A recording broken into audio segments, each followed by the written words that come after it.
Bonjour et bienvenue à cette nouvelle vidéo de Book Review. Aujourd'hui on va parler de mes lectures du mois de juillet qui étaient sur le thème de la Bretagne de manière générale. En tout j'ai sélectionné 4 livres, j'en ai lu que 3 parce qu'il y en a un j'avoue j'ai pas trop accroché. Donc je vous présente 3 livres qui ont un thème commun, donc la Bretagne. Et on commence tout de suite avec le premier livre. La crêperie des petits miracles de Emily Blaine. Dans cette histoire, on suit le quotidien d'Adèle, qui est une jeune femme qui a changé de vie de tout au tout. À la base, chef cuisinière assez réputée dans un beau restaurant de Paris, qui plaque tout du jour au lendemain et qui se retrouve en Bretagne, à Saint-Malo, où elle va se terrer un petit peu pour reprendre sa vie en main. Donc elle travaille en tant que serveuse dans une petite crêperie. La gérante en question souhaite prendre sa retraite. Elle va lui léguer son restaurant et elle se retrouve embarquée dans une histoire qui pour elle est complètement farfelue puisqu'elle doit s'associer à un monsieur qui n'a rien à voir avec le monde de la restauration et elle va devoir faire tourner cette affaire malgré que tout part un petit peu quand même de travers. Dans ce livre, j'ai relevé quelques points en lien avec la santé mentale et puis le développement personnel, donc je vous les expose. Le premier thème que j'ai relevé, c'est le thème du changement. On a Adèle et aussi d'autres personnages qui sont amenés à se poser des questions de est-ce que là actuellement, je suis heureux ou heureuse dans ma situation actuelle. Ils vont donc essayer d'avancer sur un futur, même si c'est un petit peu bancal parfois, avec leur poids actuel, avec les blessures et tout ça du présent. Ils vont essayer de construire un futur beaucoup plus heureux, beaucoup plus sain pour eux. Et on a différentes versions sur ce questionnement-là et sur ce chemin vers le renouveau. On a Adèle, du coup, qui cherche un tournant dans sa vie. On a le monsieur en question qui est en plein tournant dans sa vie aussi. J'en dis pas trop parce que ça peut spoiler un peu l'histoire, mais pareil, situation un petit peu compliquée qui est lui plus liée quand même au divorce. On a un autre personnage qui est malade, donc qui est une amie d'Adèle. Elle est malade, elle ne trouve pas de donneur, donc elle est un peu aux portes de la mort, donc elle se pose aussi des questions par rapport à tout ça. En fait, ce que j'ai aimé, c'est qu'on a cette idée de changement et cette idée de renouveau qui revient tout au long de l'histoire et qui est assez positive malgré les épreuves difficiles du moment actuel. Et ça, j'ai trouvé ça hyper intéressant puisque ça nous fait aussi réfléchir sur nos propres problématiques qu'on peut avoir actuellement et sur la manière dont on a envie d'aborder le futur.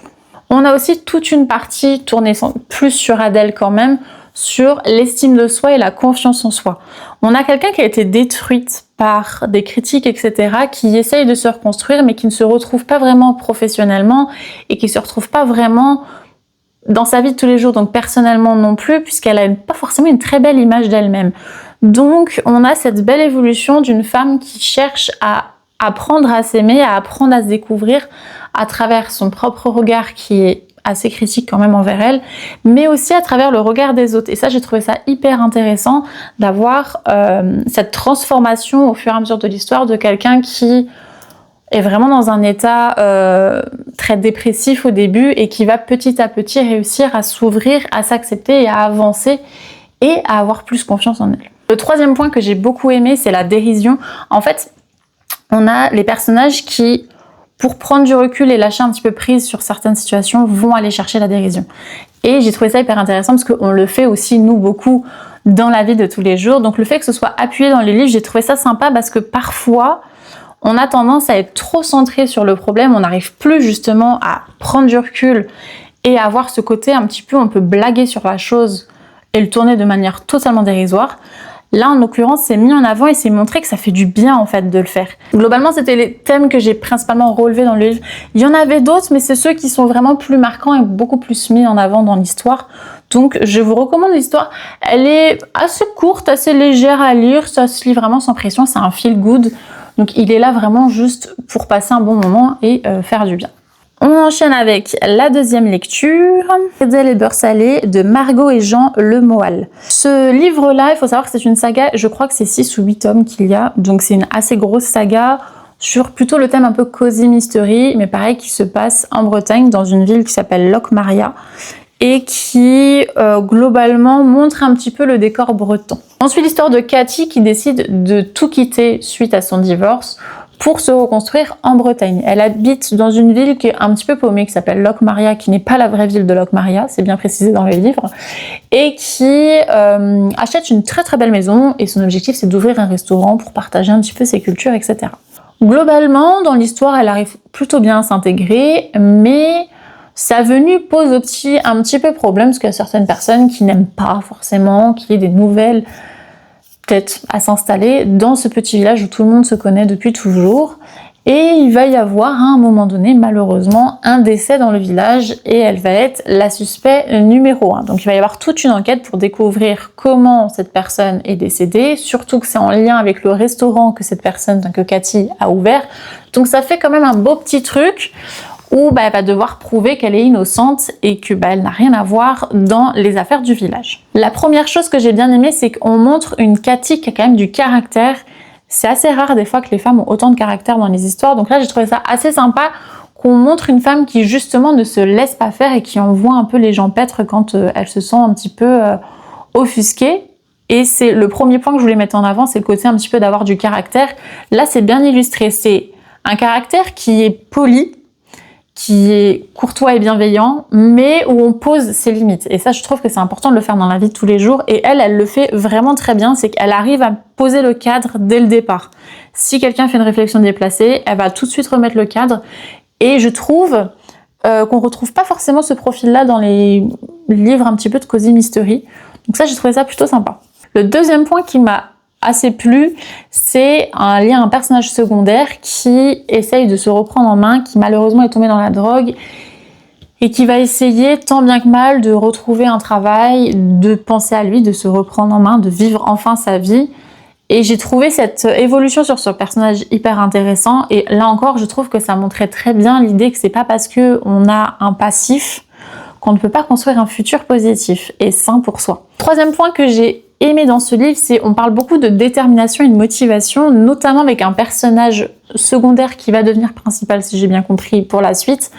En fait, c'est un journaliste qui enquête justement sur ce fameux meurtre pour essayer de comprendre ce qui s'est passé. Ce que j'ai aimé, c'est que c'est pas un personnage qui est beaucoup présent. Il apparaît de temps en temps dans l'histoire, on a de temps en temps son point de vue, mais quand on lit avec son point de vue, on ressent cette motivation et cette détermination, et j'ai trouvé ça hyper intéressant parce que du coup, on va montrer que c'est pas parce que les autres personnes ne partagent pas ton avis que tu as tort. Et lui, c'est ce qu'il essaye de montrer dans l'histoire, c'est on partage pas son avis et ses opinions sur le meurtre, donc ça le motive encore plus à aller enquêter et comprendre ce qui se passe. Et donc cette détermination, je l'ai trouvée hyper importante et elle est, je trouve, hyper intéressante quand on a besoin dans notre vie de tous les jours d'être un petit peu plus motivé. Là, pour le coup, on a une belle illustration de comment réussir à rester motivé et déterminé quand les autres ne suivent pas forcément ton idée ou ton projet. Le troisième livre était Le curieux manoir de Tante Aglaé de Henna Fitzbell. J'espère que je le dis bien. Dans ce livre, on suit une jeune femme qui s'appelle Jade qui vient d'hériter d'un manoir, donc le manoir de sa tante Aglaé, qu'elle n'a jamais connu. Elle l'a vu quand elle était vraiment tout bébé, elle avait à peine 2 ans, elle s'en souvient pas du tout. Et donc cette tante décède et lui lègue un magnifique manoir dans, pareil, une ville en Bretagne un petit peu paumée. Au début, Jade, elle a dans l'idée de retaper le manoir pour pouvoir le vendre, mais arrivée sur place, elle se rend compte que sa tante n'a pas laissé les choses par hasard. En réalité, elle a une chasse au trésor à faire dans la maison et au final, on va suivre cette chasse au trésor avec elle. Alors, j'ai pas précisé, mais ce livre, c'est aussi le premier tome d'une grande saga, c'est du Cozy Mystery aussi. Je sais plus si c'est 6 ou 8 tomes. C'était sur les deux, un faisait 8 et un faisait 6. Je sais juste plus lequel au niveau des livres. Mais du coup, voilà, si c'est quelque chose qui peut potentiellement vous plaire, sachez que c'est une grande saga. J'ai relevé là encore plusieurs points. Le premier qui, pour moi, je trouvais assez intéressant, c'est qu'on a encore cette idée de quelqu'un qui se cherche et on va avoir ce renouveau. Jade, à la base, elle est un petit peu perdue dans sa vie. Elle a 26 ans et elle sait pas trop ce qu'elle veut faire. Elle a testé plusieurs choses au niveau scolaire, rien ne la tente. Au niveau des métiers, elle en a testé plusieurs, rien ne lui plaît. Elle est dans une phase de sa vie où elle vit encore chez ses parents, elle a l'impression de passer à côté de quelque chose, surtout que son frère et sa sœur sont idéalisés par sa famille et elle, c'est un petit peu le mauvais enfant de la famille. Donc elle a envie pour une fois, avec ce manoir, de prouver qu'elle est capable de faire quelque chose. Ce que j'ai aimé, c'est que pour une fois, elle pense à son projet et elle va au bout des choses. Et ça, j'ai trouvé ça assez intéressant, puisque dans la vie de tous les jours, on peut aussi être confronté parfois à des phases où on se dit qu'est-ce que je veux faire dans ma vie, je ne sais pas ce qui me plaît, je ne sais pas ce qui ne me plaît pas, je ne sais pas comment aborder le futur. Et là, en fait, on a cette idée on n'est pas obligé de trouver un métier tout de suite ou d'avoir un avenir tout tracé, on peut se concentrer sur un petit projet, voir ce que ça donne, aller jusqu'au bout, en tout cas de notre idée, là c'était la rénovation en l'occurrence, elle a été jusqu'au bout de cette idée-là, et on voit ce que ça nous apporte pour pouvoir rebondir sur autre chose. Et ça, j'ai trouvé ça hyper intéressant. Deuxième point que j'ai trouvé aussi hyper intéressant et que là pour le coup, ça m'a marqué et ça m'a fait du bien. Ce que j'ai aimé, c'est qu'il y a un personnage en fait dans l'histoire, je vous dirai pas qui, si vous le lisez, je vous laisse découvrir. On a vraiment sur tout le livre sa description, ses réflexions, ses pensées, ses actions. Donc on se fait une idée sur ce personnage-là. Et à la fin, on apprend que cette personne a un handicap. Pareil, je vous dis pas lequel. Et j'ai trouvé ça super de l'apprendre qu'à la fin, parce qu'on a tendance, dans les lectures ou même dans la vie de tous les jours, quand on apprend qu'une personne a un handicap, on va inconsciemment placer une étiquette sur cette personne-là et on va pas forcément se comporter de manière naturelle avec. Et dans la lecture, je trouve que c'est pareil. Quand on a d'emblée l'information que la personne a un handicap ou un trait de caractère très précis, on va se concentrer dessus et du coup, on aura un point de vue moins dur sur cette personne, dans le sens où on va adapter notre opinion sur le fameux handicap ou le trait de caractère. Quand on sait d'emblée que la personne, elle est, je sais pas, un trait de caractère hyper meurtrier, hyper sanglant, etc., dans notre lecture, on va s'habituer à ce que la personne soit hyper violente. Quand on a un handicap, par exemple, quelqu'un qui est sourd, comme il y a eu dans Boys and Clove, pareil, on s'adapte à ce handicap et du coup, quand on a le point de vue, enfin moi en tout cas c'est ce que ça m'a fait, quand à chaque fois que j'avais le point de vue de Tuan dans l'histoire, j'avais ce côté un peu plus attendrissant parce que je trouvais ça super que les personnages apprennent le langage des signes, etc. Donc on nous inclut dedans, mais on a tout de suite l'étiquette. Que là, pour le coup, je l'ai pas eu. Je me suis fait une opinion sur le personnage en me disant peut-être qu'il est un peu bizarre, peut-être que voilà. Et à la fin, j'ai compris le pourquoi du comment. Et j'ai trouvé ça super sympa. Ça change des lectures habituelles où on nous donne toutes les informations dès le départ. Là, on l'apprend à la fin. Un troisième point que j'ai trouvé assez intéressant, c'est la curiosité. On a Jade qui est assez curieuse et deux autres personnages secondaires qui sont assez récurrents dans l'histoire qui sont aussi hyper curieux par rapport à cette chasse au trésor. Et en fait, ils ont ils ont différentes manières d'agir sur la curiosité. Jade, elle va avoir des pics de curiosité. Les autres personnages, il y en a un, il est à fond dedans. Du coup, tous les jours, il va chercher des informations, etc. Donc, il est vraiment à fond. Et un autre qui est un peu plus réservé, on ne sait pas trop ses pensées. Et j'ai trouvé ça hyper intéressant parce que du coup, la curiosité est abordée de manière totalement différente et représente aussi la réalité où on peut être quelqu'un de très curieux, mais pas forcément quelqu'un d'avenant. Quelqu'un qui va être hyper curieux, qui va poser plein de questions, on va dire oui, c'est normal, il est curieux. Mais quelqu'un qui est curieux, qui va pas forcément poser de questions, mais qui va aller chercher lui-même, on va pas se rendre compte qu'il est forcément curieux, on dira non, il est timide, mais bon, il s'intéresse. Alors que non, il est curieux aussi, c'est juste qu'il va réagir de manière différente. Et ça, j'ai trouvé ça sympa parce que du coup, là encore, on montre que on peut avoir les mêmes traits de caractère, mais agir de manière totalement différente et du coup, avoir une perception sur ce caractère-là qui va être différent. Et un autre point, cette fois-ci, qui est négatif sur le livre, en fait, on a le personnage principal, Jade, qui ne sait pas poser de limites. C'est-à-dire que quand elle ne veut pas quelque chose, elle est incapable de dire non. Et dans l'histoire, ça se ressent beaucoup, parce qu'il y a beaucoup de moments où elle n'a pas envie de faire quelque chose, mais on s'impose à elle, et du coup, elle n'arrive pas à dire non. Donc, elle va aller faire des choses qu'elle n'a pas envie, elle va laisser les gens s'introduire chez elle, même si elle n'a pas forcément envie d'avoir du monde.